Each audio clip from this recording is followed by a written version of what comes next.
اولاد کی تربیت میں بہت بنیادی چیز ہے ماں باپ کی سوچ ایک ہو، ایک سوچ، ورنہ اولاد پہ ظلم ہونے ہوگا، اولاد کے ساتھ زیادتی ہو، باپ کسی اور رخ پہ لینا چاہتا ہے، بیوی کسی اور رخ پہ لے کے جانا چاہتی ہے، اور بچے ہیں نا، بچیاں ہیں، ان کی طبیعتیں جہاں آسانی ہوگی اس طرف چل پڑیں گے، اور جہاں طبیعت چلے گی اس کا ایک دوسرے کا سہارا لے لیں گی، اولاد ہاتھ سے نکل جائے گی۔ بہت پاکیزہ ماحول ہے وہ گھر کا کہ جہاں باپ کی عدم موجودگی میں ماں بچوں کے دلوں میں باپ کی عظمت بیٹھا ہے۔ بہت مبارک فضا ہے اس گھر کی جب بچوں کے سامنے باپ ماں کا احترام کرے، ماں کا خیال رکھے، تاکہ اولاد کے دل میں دونوں کی عظمت اور محبت رہے۔ باپ نظروں سے اوجھل ہے، ماں کا کام ہے کہ بچوں کے دل میں باپ کی عظمت بیٹھا ہے۔ ماں کی موجودگی میں شوہر کی ذمہ داری ہے کہ اہلیہ کے ساتھ اس کا برتاؤ ایسا ہو کہ بچوں کے دل میں ماں کا احترام اور بڑھ جائے۔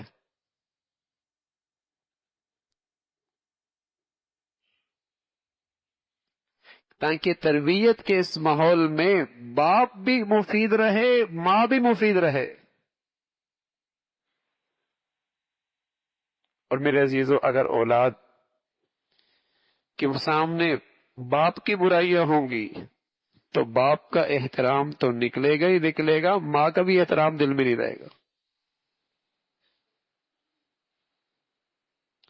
اور اولاد کے سامنے اگر ماں کو رسوا کیا گیا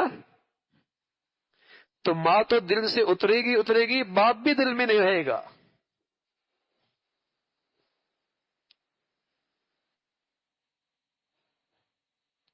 چونکہ آج گھروں کی زندگی میں یہ عذاب ہے،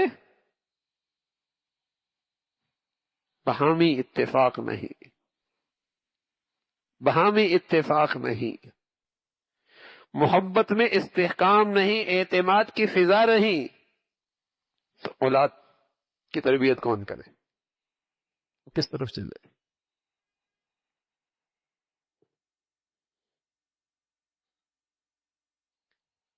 گھر کی درسگاہ کے لیے یہ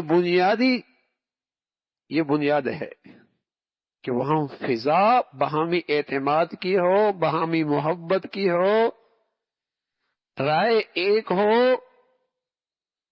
یہ گھر کی درسگاہ کی کامیابی کے لیے بنیادی چیز ہے۔ یہی نہیں تو گھر کی درسگاہ کا ماحول خراب ہے۔ دیکھو نا، کلاس کے اندر ایک ٹیچر ایک کی برائی کرے، دوسرا ٹیچر دوسرے کی برائی کرے، بتاؤ بچے بد اخلاق بنیں گے با اخلاق بنیں گے؟ کیا حال ہوگا اس درسگاہ کے بچوں کا؟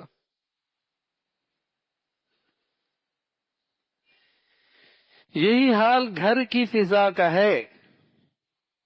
اگر وہاں اعتماد کی فضا، محبت کی فضا نہ ہوئی تو یہ اولاد کے ساتھ بڑی زیادتی۔